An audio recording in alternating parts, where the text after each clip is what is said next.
Hello and welcome everybody on YouTube and on LinkedIn today, streaming live to everybody. We are Daryl and Boo. This is our weekly update. Daryl, how you doing? How was your weekend? Yeah, I'm good, Boo. Weekend was nice. Obviously had some spring-like weather here. It's not quite summer yet, but it was sunny. So we spent most of the weekend outdoors, kind of running around. Actually ran into some friends, so did a little bit of a patio visit with friends of ours that, you know, we've been vaccinated now for coming up on a month, and a lot of our friends have also too. So yeah, that was kind of a nice treat and a little bit of feeling of back to normalcy, I guess you'd say. But yeah, it was great. How about yourself? Yeah, nice. Yeah, we were trying to enjoy the weekend as well. It was Mother's Day this weekend. Yes. So Happy Mother's Day, or belated Mother's Day to all those mothers out there. yeah, we spent Saturday kind of running around gathering last bits of stuff for Mother's Day. And actually, my wife's birthday is tomorrow, and so Mother's Day is like a double whammy for me, who is not the best at organizing around. My wife does a great job of doing the kids' birthdays and stuff like that, and I am nowhere near what she can do. So I try to make up for it by gathering a bunch of bits and stuff for her. So yeah, spent a bunch of Saturday doing that. Although we did get in for a ride early in the morning. It was a little bit wet, but otherwise, yeah, tried to get everything ready for Mother's Day, and then had a good Mother's Day. My wife was feeling a little bit sick though, not COVID, but she has a stomach thing that she's been dealing with. But yeah, still had a good day on Mother's Day, and yeah, that was about it. Yeah, not much to it. So without further ado, I'll bring on our guest, and what I will say is I just put this, we were a little bit late going live because I was trying to get this out on LinkedIn, and I was updating the LinkedIn title for this live stream, which starts off with, "This is the highest ranking person that has ever joined the Daryl and Boo show. We are moving up." I believe, and he can confirm this, but I believe Rick Salsa is now a director of product management at F5, which gives him the highest title. Let's bring him on. Rick, how you doing? Nice. I'm good, thanks. How about you guys? Very good. Are we correct? Are you a director now? Yes. Yeah, that would definitely be my new title, I guess, within F5 or the F5 incubation group. Wow. Very cool. Yeah, this is definitely a milestone for the Daryl and Boo show. We have achieved new levels, bringing on a director. Yeah. Pretty cool. Awesome. Well, I'm always happy to have, to support the live stream and the channel. So, yeah. Yeah, very cool. Hopefully you don't get demoted after too many appearances. Yeah, we'll try not see to. if there's a direct correlation to, my appearances on the, Daryl and Boo live stream. Yeah. You know what? Our alumni has gone on to do some pretty cool things. I'm sure we could go through some of the shows here, whatnot. David Wood, he was on a previous live stream with me, and he's sold a company now. And so, if you're a startup and you want to be able to exit your company, come on the show. In this show, right. Promote it. You'll get an exit for millions of dollars, I'm sure, and we'll just take a nominal fee off the top. Yeah. Yes. Yeah. It goes you into guys all need to start charging some sort of finder's fee. Yeah. Right. Yeah. Exactly. It all goes into the graphic design stuff that is made up of the show here. The text behind here that says Daryl and Boo, that was about $500 worth of graphic design effort there that we paid for with our finder's fee. So Yeah. Nice. So Rick, how was your weekend? You're up in always sunny Kelowna. Yeah, mine sounds a little bit like yours, Boo. To be honest, yeah, this is a busy week for us too, right? So Saturday, my twins just turned 13, so they're officially teenagers. Wow. So we had the birthday party. Obviously slightly different in these times, but Mother's Day following day. Today is my mother-in-law's birthday, and a few days from here, it's going to be my father-in-law's birthday. So it's like busy week or a busy couple of weeks at this time of year. Oh, wow. Are you good at planning all that stuff out, Rick? Or are you one of those people who gets ahead of it, or are you kind of last minute running around? I'm the same thing. I'm the same as Boo. Last minute trying to run around, trying to, yesterday was kind of, trying to coax my boys to kind of all come and kind of be a part of, getting some Mother's Day gifts for my wife and for their grandmother and so forth. So, with three that are, our oldest one isn't so bad anymore, but the twins that just turned teenagers, they're in that stage where they're like, they don't really want to go out and hang out with dad, or they don't want to do these sort of things. They'd rather just kind of, leave me alone, let me just, hang out with my phone or go on YouTube or kind of, play games and whatnot. So. Yeah. I was pretty surprised yesterday. I had to go out, and I've been working on some crown molding in our house here, and I had to run off to Rona to grab a couple bits. And I stopped along the way. There was a flower shop, and I wasn't going to the flower shop, but there was a lineup out the door, and it was the afternoon. Like it was probably 2 or 3 o'clock in the afternoon that I was heading out, and there was still people like trying to buy flowers and stuff. Seemingly like last minute. I would have thought you'd have that stuff taken care of either the day before or the morning of, but late in the afternoon was pushing it. Yeah. We noticed that too. We had to pop into the grocery store to grab something for dinner in the evening, and the lineup for the florist to kind of get things wrapped up and put together. It was I was still surprised. Yeah, same for dinner. I guess I had the same idea as everybody else. I went and got takeout sushi, and it was an hour and 50-minute wait to get my sushi. Yeah. Whereas normally I call in and it's like 15 minutes, and they can have. I have a pretty basic order, but it's usually like 15 minutes that they can do it in, and 2-hour wait. Probably not the same on Father's Day. I think it's just a thing where guys are just not good at planning stuff out, and we just assume we can go out in the last minute and get stuff done. And inevitably you can't. Yeah. No. Yeah. So Rick, in your new role, you're at Aspen Mesh, which is a pretty cool part of F5. We don't talk about it all the time on the show, but maybe you can give us a quick rundown on Aspen Mesh and the story there. Yeah, for sure. I'd love to.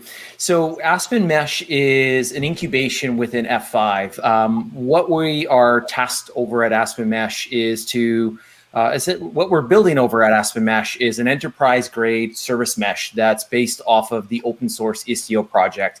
And really kind of our goals there is to kind of, bring enterprise capabilities to the service mesh, helping application teams kind of secure communications within their applications via service mesh, being able to kind of observe and see how those applications and those services are kind of performing in their mesh. And then, of course, a big part of that is the traffic steering and routing capabilities. And so we're the company, or Aspen Mesh, the incubation group, has kind of been around for, I think, moving into 3 years now, and really, was very early. I guess we were very early when Aspen Mesh started at F5. Service Mesh was just kind of picking up steam in the community. And, what we've kind of seen now, especially over the past year, is a lot more applications, beyond the kind of typical POC or greenfield, are now kind of moving into the mesh. So as companies are starting to deliver more applications inside of container environments like Kubernetes and OpenShift, they're now kind of starting to move towards service mesh to kind of be able to get a better handle on that, and really just kind of try to make things a lot easier for the development teams in terms of, securing those communications, and then kind of being able to see what's going on inside of them. That's pretty cool. I would say, the timing has been good.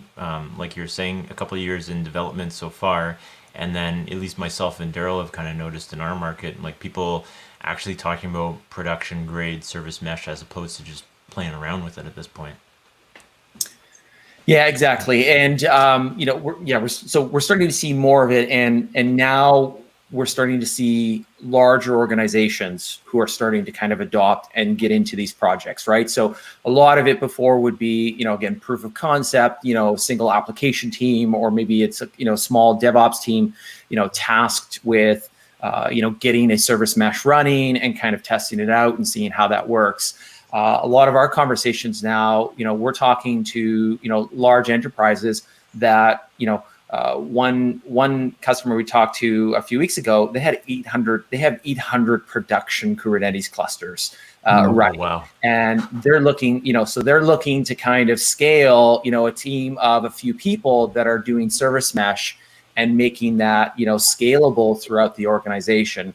And so that's where something like Aspen Mesh tries to kind of help out with that.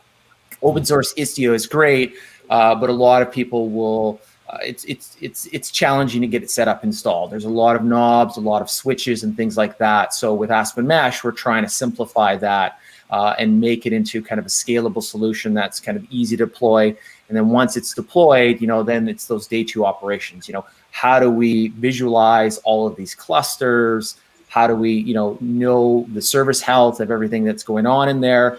And more what we're starting to see is, how do I link those meshes together, right? So think multi-cluster, multiple service meshes. How do I combine them together? How do I federate my clusters? How do I get traffic from cluster A to cluster B and have it secured and so forth, but still also being able to visualize that and then start tacking down policies on top of it? Wow. Yeah. That's 800 clusters sounds pretty wild to me. Like, is that a hosting company or something, or like what kind of industry? Yeah, that would is do that? so that's it's a large scale tech company that has a big SaaS platform. So all of those clusters, we're seeing many different ways of people deploying clusters. There's a lot of different models, like our tenancy models, and so sometimes what seems to be more common, more so lately, is kind of cluster per tenant, right? Mm-hmm. So you're a tenant, you have a specific service. I'm going to go ahead and I'm going to set up a separate cluster for you, and that's your cluster. You can be able to work with that. Trying to do multi-tenancy at scale in Kubernetes clusters is kind of difficult. It can kind of, if you don't get the RBAC right and the way you set it up, there's the tendency for accidents to happen. So a lot of companies are going to those singles clusters. And so we want to be able, inside the cluster, to secure the communication, right? So we want to have zero trust and have everything encrypted inside of the cluster. But now if we're going with that model where a tenant is running within a cluster and it needs to speak to another service that's in a different cluster, again, how do we kind of secure that communication? How do we implement zero trust between those clusters, right? And that's where the federation piece comes into play. Yeah, it's interesting stuff. And as Boo said, we've got now customers who are actually, got automation as part of their environment right now. They've come a fair ways over the last year or so. But Aspen Mesh is something that I would assume that if customers looking at this, there'd be a fair bit of testing up front and some time. It's not something you can kind of just turn it on and deploy it. Is that the case with Aspen Mesh? Yeah, so that's the case. So I would say, that's the case with upstream Istio. Is a lot of what we see is a lot of companies will use upstream Istio, so the open source project, and they will go and they'll try to get it set up. And it's really great to get kind of those new, proof of concept deployments set up and tested and validated. But then when you need to go and replicate that and scale that out and put it into production, that's where things start to get challenging, especially if you've got multiple clusters. And then it's, okay, how do I federate these things? How do I handle my certificates in all of these different clusters and make sure that it's consistent? Or, how do I apply policy, at the top level and make sure that it's consistent across those clusters? So at Aspen Mesh, that's kind of what that's what we're working at solving right now, is making that simple, day zero, day one, kind of getting things installed, getting those things up and running. That's kind of the problem that we're tackling as a group right now, because that's consistently what we see customers coming in with, right? Yeah. Those types of challenges is, hey, this is great, I've got it up and running, this POC is great, but now I need to move it into production, right? How do I go about and do that? How do I set these things up? How do I deploy it smoothly? How do I roll this thing out? And then again, once it's up, once it's installed, how do I manage those day-to-day tasks, right? And so, yeah, with upstream, they're handling those day two problems right now, right? So there's definitely still room for kind of an enterprise scale product like ourselves to kind of, productize that, make it a lot more seamless, make it a lot more smooth. And then there's all those other enterprise, grade features that you're looking for after, like single sign-on, RBAC, and things like that. Wow, sounds like you have your hands full, Rick. Yeah. Yes. Yeah.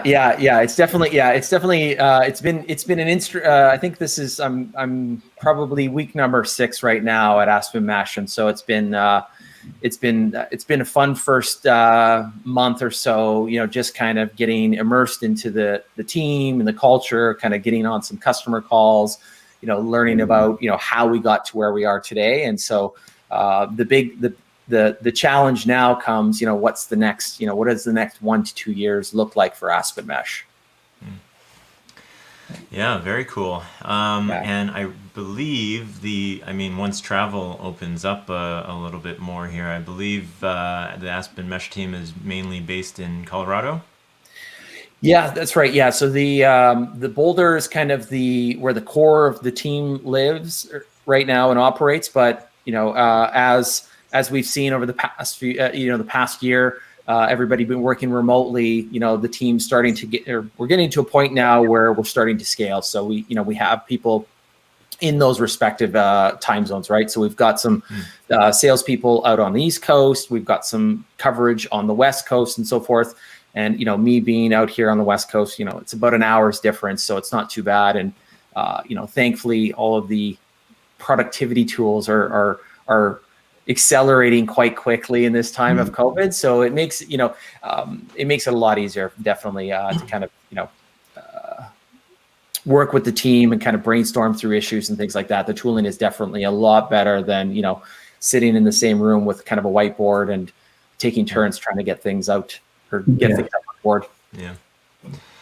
Yeah. I'm just thinking at you somehow scored this position where you live in Kelowna and you're going to be traveling also to Boulder, back and forth. Like, how much better does Rick Salsa's life get? I don't know how to. Are they going to give you a VP title of awesome living places? Or I have been long advocating to have kind of like, product corporate retreats up here in Kelowna, right? So I think for the Aspen Mesh team, I think I've got them quite convinced that we should definitely have kind of like an offsite up in Kelowna once once things open up and the borders open up. So, but yeah, it's oddly interesting how the lifestyle and the type of people that live in Kelowna is very, very similar to kind of what you see in Boulder. So, yeah, that place is one of our teammates is based in Denver actually, but we were on a call in the last couple of weeks and just similar thing going on in British Columbia. I guess real estate in all of Denver doesn't matter. Even the smaller outskirt towns is absolutely blowing up. People are part of the whole COVID thing, just saying, hey, where do I want to live? And obviously Colorado's got a lot of nice attributes to it. So, Denver, place I like to go.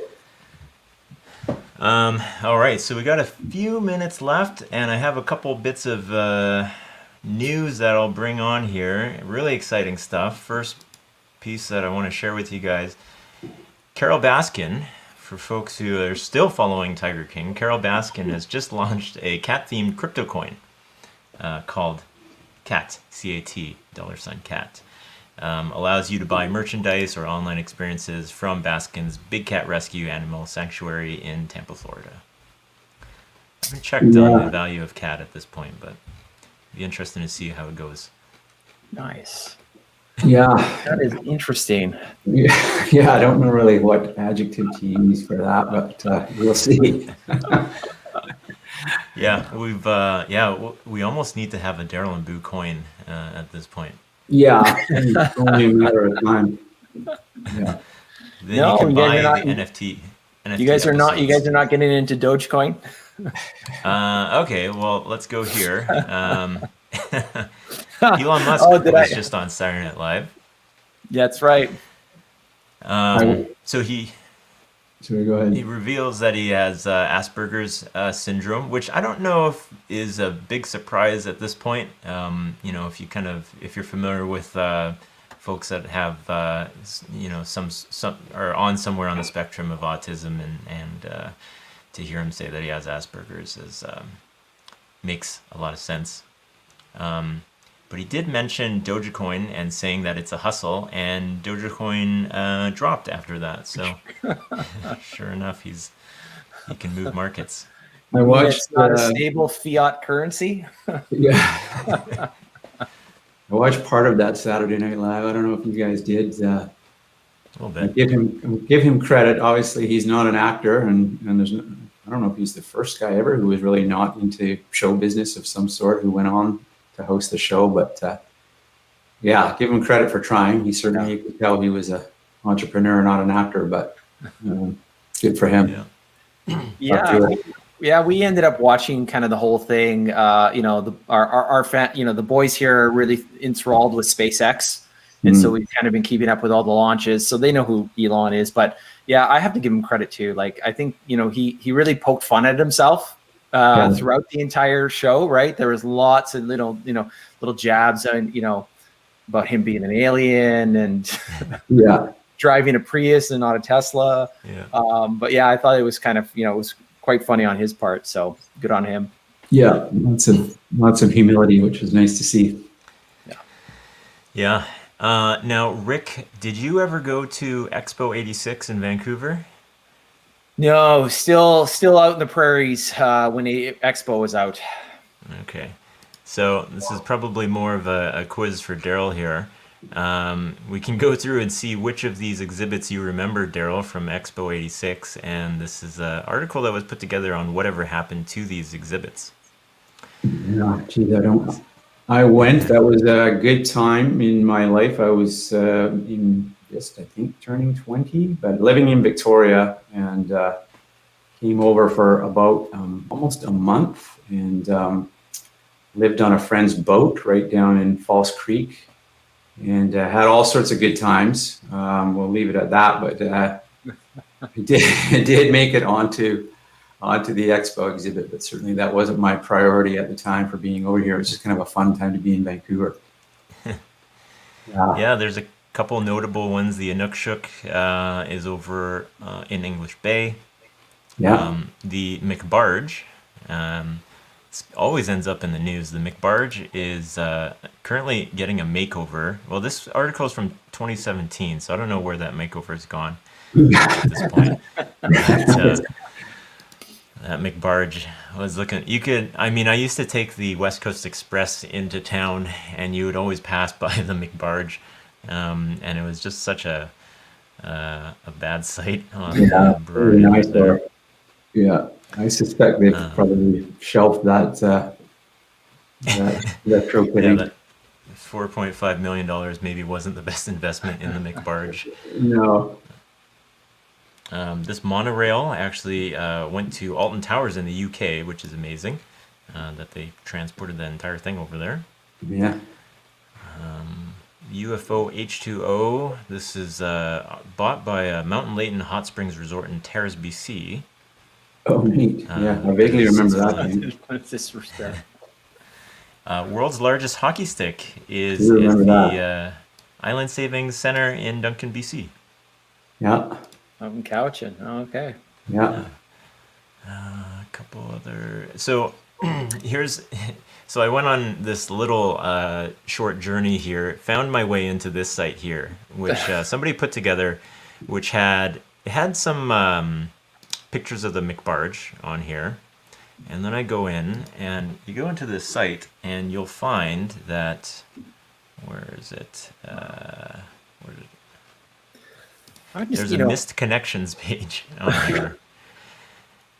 So two submissions. If you're trying to reconnect with somebody, email scruffy69@hotmail.com. And this one on here, a beautiful girl from Nanaimo, and I met at Expo 86. Is it you?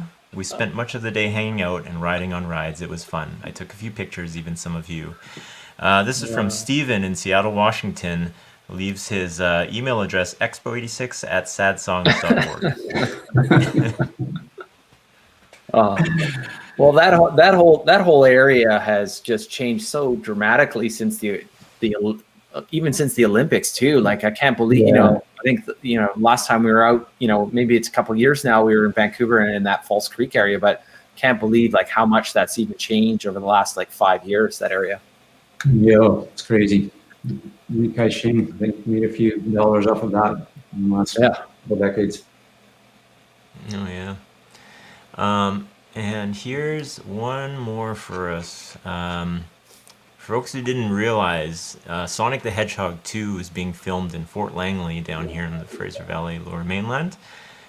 Jim Carrey was spotted multiple times out there. He gave away a free car to the crew members, though, through a raffle.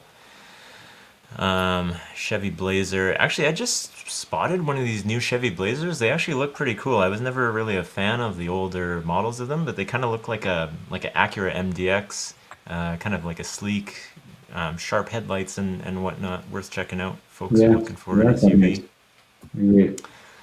And yeah, Sonic the Hedgehog 2 is being filmed out there in Fort Langley, so we actually got to head out there and check out some of the. I think there's some pictures here. Yeah, so they had built out this front fascia of a coffee shop, and here's an old building there that they'd redone. So, yeah, pretty cool to see. Sorry, it is 10 o'clock. Yeah. Oh yeah, it's lovely to walk around. Cool spot if you want to shout out to for something Langley. outdoors. Yeah. Okay, Rick, you're a busy guy because you're a director now, so we don't want to keep you past 10. You're probably late for your next meeting with other directors and whatnot. Yes. Talking about stuff. Have to plot out world domination of the service mesh now. Yeah. So thanks for coming on, Rick. Hopefully we'll have you on again soon and talk about updates to the Aspen Mesh stuff. Yeah, exciting stuff. Thanks, Rick. Awesome. Thanks, guys. Good to see you. Have a great day. Rick. You too. Bye.